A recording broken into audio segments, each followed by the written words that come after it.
제가 NHN을 퇴사하게 된 계기는 절대 그 회사가 싫다거나 혹은 연봉이 낮아서라거나 절대 그런 건 아니고요. 우한테크 코스라는 것을 만들려고 한다. 혹시 합류하지 않겠냐라고 제의를 주셔서 지금은 우한 형제들에서 일을 하고 있습니다. 안녕하세요. 저는 울산대학교 졸업생이자 우한 형제들에서 개발자 겸 교육자로 일하고 있는 박재성이라고 합니다.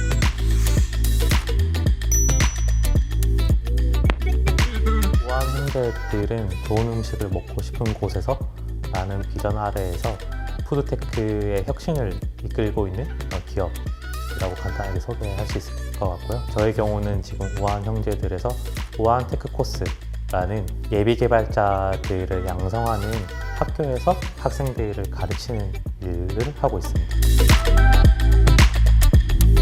남들 꿈이 변호사나 판사 이럴 때 저는 꿈이 컴퓨터 프로그래머였거든요. 자연스럽게 대학 전공은 컴퓨터 공학 전공을 선택하게 되었고, 주변 공과대학을 물색하던 중에 아무래도 경남이나 부산 지방에는 부모님의 지인들이 너무 많은 거예요. 근데 울산에는 부모님 지인이 없는 거죠. 여기를 가야겠다라고 마음을 먹고 울산대학교를 선택하게 되었고요.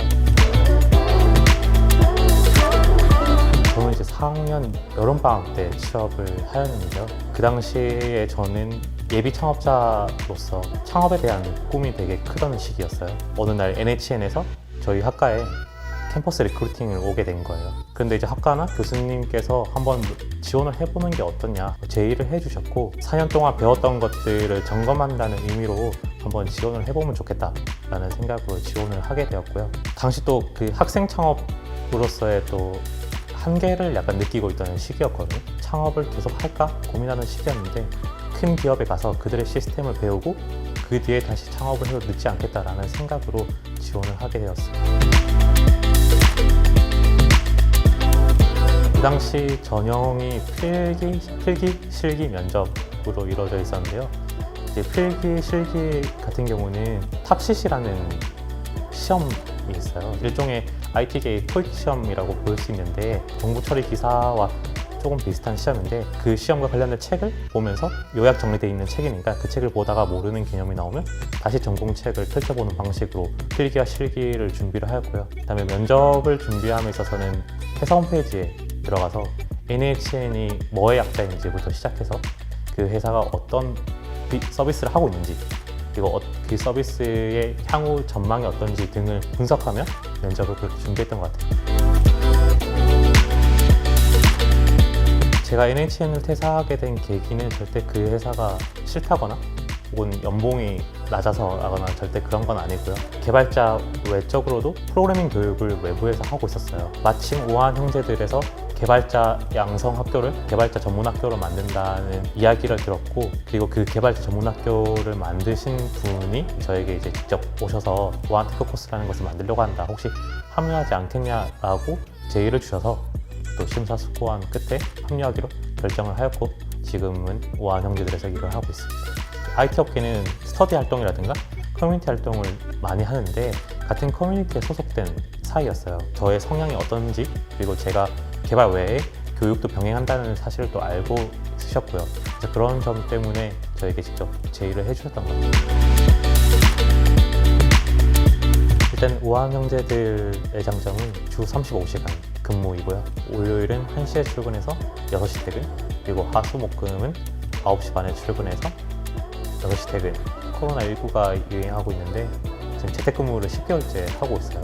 그만큼 이제 회사에 출근 안 하더라도 또 언제 어디서나 또 일할 수 있다는 점 또 장점이고, 자기 개발을 위해서 도서를 구매하는 게 무제한이거든요. 내가 원하는 책은 언제든지 회사 돈으로 살 수도 있고, 온라인 교육이든 오프라인 교육이든 이런 교육들에 대해서도 회사가 지원을 해준다는 것이 큰 장점인 것 같아요. 아무래도 제가 개발자인데 교육을 같이 병행을 하다 보니까 교육학을 배우지 않은 사람의 입장에서 과연 내가 이 학생들을 잘 가르칠 수 있을까에 대한 걱정이 많았거든요. 우한테크 코스 교육 과정은 총 10개월의 장기간의 교육이고, 이 장기간의 교육 동안 학생들을 가르치고 멘토링을 하고 하는 이런 일련의 작업들이 쉽지 않다고 생각을 했었어요. 과연 이 친구들이 나를 진심으로 따라줄까? 라는 고민도 있었고요. 그런 고민들이 굉장히 어려웠던 것 같습니다. 대학 생활을 하면서 저는 이제 연극 동아리도 했었고 그리고 창업 활동도 했었고 그 당시는 제가 창업 동아리 경험이 직장 생활에서 마이너스가 될 거라고 생각을 했었어요. 창업 활동에 대한 이력이나 그런 창업 활동에 대한 그 의지가 있으면 되게 이 친구는 금방 나갈 친구일 거야 라고 되게 마이너스라고 볼 거라 생각을 했던 거죠. 근데 막상 직장이 돼 보니까 그게 기우였고 오히려 자기 주도적으로 프로젝트를 진행을 했던 그런 경험들을 더 높게 쳐주더라고요. 그래서 그런 창업 동아리 경험과 대학 학교에서의 이제 전폭적인 지원들 그런 것들이 굉장히 좋았고 저는 기숙사 생활을 했는데 부산대학교 기숙사의 메리트가 통금이 없다는 거거든요. 그래서 덕분에 하나영문과에서 또 밤새도록 연구하고 공부했던 게 또 큰 도움이 되었던 것 같습니다. 부산대학교 학생 여러분들께 드리고 싶은 조언은 최대한 다양한 경험을 해보셨으면 좋겠어요. 저 같은 경우도 아까 말씀드렸다시피 동아리 생활, 그리고 학과 생활, 그리고 창업 활동 등을 하면서 다양한 경험들을 해왔었고요. 그리고 각종 공모전이라든가 컨퍼런스 그리고 연구실 생활을 통해서 나에게 어떤 일이 즐거운지를 알아내는 과정을 대학 4년 동안 진행을 했었거든요. 나에게 어떤 것이 맞는지를 알아보면서 또 실패해도 괜찮은 그런 기간이 대학 4년인 것 같아요. 그래서 여러분들도 대학 생활 동안 너무 한 가지에만 얽매이지 마시고 다양한 경험을 해보면서 이거는 나에게 맞고 저건 나에게 맞지 않아와 같은 경험들을 충분히 쌓으신 후에 대학 졸업 후 어떤 진로를 선택할지 등에 대한 고민을 해보셨으면 좋겠습니다.